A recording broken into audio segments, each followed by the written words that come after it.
Olá, eu me chamo Kate. Sou de Missouri, nos Estados Unidos. Nos últimos 20 anos, me dediquei à polícia e nesse tempo que trabalhei como policial, eu vi muitas coisas estranhas. Mas nada se compara a uma noite assustadora que eu tive uma certa vez.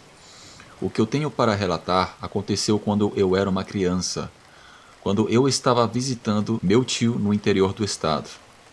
Tudo aconteceu em 1977. Naquela época eu deveria ter uns 14 anos. Não me lembro muito bem com exatidão. A minha mãe havia se divorciado do meu pai depois do nascimento da minha irmã caçula, a Margot. Eu me lembro que no período de férias no meio do ano, decidimos ir visitar nosso tio Thomas, que vivia em uma fazenda no interior do estado. A fazenda dele era linda e havia todo tipo de animais, como vacas, porcos, galinhas, patos e outros. O planejado era de passarmos um fim de semana na fazenda. O meu tio vivia com sua esposa, que nós também a chamávamos de tia. Eles não puderam ter filhos devido a um problema de saúde da minha tia.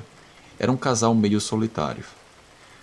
Quando chegamos na fazenda, eles já estavam nos esperando. A mesa estava repleta de comida e eles estavam muito felizes com a nossa chegada. Naquela época, não havia obviamente internet, celulares ou coisas do tipo. Então, eu e minha irmã passamos o dia inteiro brincando, correndo pelo campo da fazenda, apreciando os animais da fazenda, além de outras coisas. Meus tios sempre nos advertiram para nunca irmos ao bosque sozinhas, ao menos que fôssemos na companhia de um adulto. Eu me lembro que por volta das 7 horas da noite, tio Thomas foi no centro da cidade. Ele tinha que se reunir com um dos seus sócios e também iriam assistir a uma partida de futebol americano. Ele prometeu que voltaria para casa antes das 11 horas da noite. Eu me lembro que eu e a Margot estávamos brincando em um dos quartos que havia na casa. Minha mãe e minha tia estavam na sala conversando. De repente, começamos a escutar uns gritos vindos do lado de fora da casa.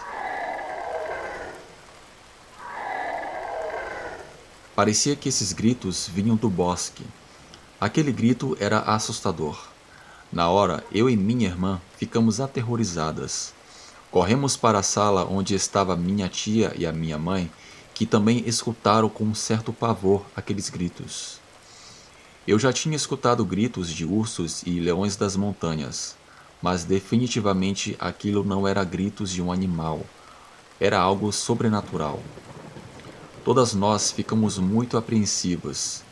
Minha tia começou a apagar todas as luzes da casa para o que quer que fosse aquilo lá fora não nos visse dentro da casa. Começamos a escutar passos de algo muito pesado se aproximando. Minha tia foi até o sótão e pegou uma escopeta de 2 canos. O nosso maior medo era que aquele ser, que não sabíamos bem o que era, tentasse quebrar alguma das janelas da casa. Começamos a escutar batidas violentas na porta e também nas paredes da casa, que era de madeira. Para o nosso pavor, enquanto aquele bicho caminhava ao redor da casa, podemos ver a silhueta de um ser humanoide, que era muito grande. Vimos quando aquele bicho passou bem em frente a uma das janelas da casa. Estávamos em uma completa escuridão. Escutamos os gritos daquele ser diabólico. Até que a minha tia, em um ato de coragem, disse que já era o suficiente e não iria mais aguentar aquilo. Ela disse que sairia da casa para ver e enfrentar o que quer que fosse aquilo. Minha mãe implorou que ela não fosse. Além do mais, ela não sabia com o que estava lidando. Minha tia, por ser muito teimosa, saiu pelas portas do fundo da casa, com a escopeta nas mãos. Nós e minha mãe fomos atrás dela. Quando saímos da casa e olhamos à nossa esquerda, vimos um animal se esgueirando pela escuridão, e quando ele viu a minha tia e que ela estava armada, ele correu para dentro do mato. Mas, com a ajuda do brilho da lua, podemos ver que era uma besta enorme e tinha suas pernas cobertas de pelos.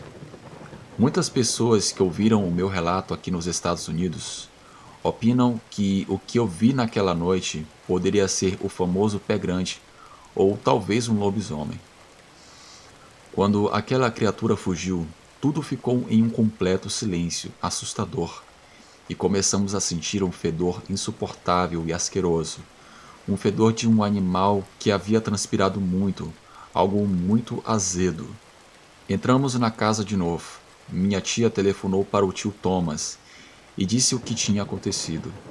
Ele chegou bem rápido em casa. Após ele chegar, ele pegou a escopeta e fez uma ronda pela fazenda por quase uma hora, mas ele não viu e não escutou nada. Minha mãe pediu que fôssemos para a cama, porém, não conseguimos dormir bem naquela noite. Nós tínhamos muito medo de aquele bicho voltasse, ainda mais que nossa cama ficava bem perto da janela. No dia seguinte, pela manhã, enquanto tomávamos o nosso café da manhã, meus tios e minha mãe falavam sobre o ocorrido. Tio Thomas disse que não escutou nada e que todos os animais estavam bem. O mais estranho é que naquela noite todos os animais da fazenda estavam calados. Geralmente, quando vamos em fazendas, sempre podemos escutar os ruídos desses animais à noite, mas naquela noite foi tudo muito diferente. Hoje em dia, tanto eu como a minha irmã pensamos que aquele ser estava nos observando desde que chegamos. Ele parecia ter inteligência, pois ele esperou o meu tio sair de casa para começar a gritar e fazer barulhos. Esse acontecimento deixou marcas em nossas vidas. Obrigada por ouvirem o meu relato. Boa noite.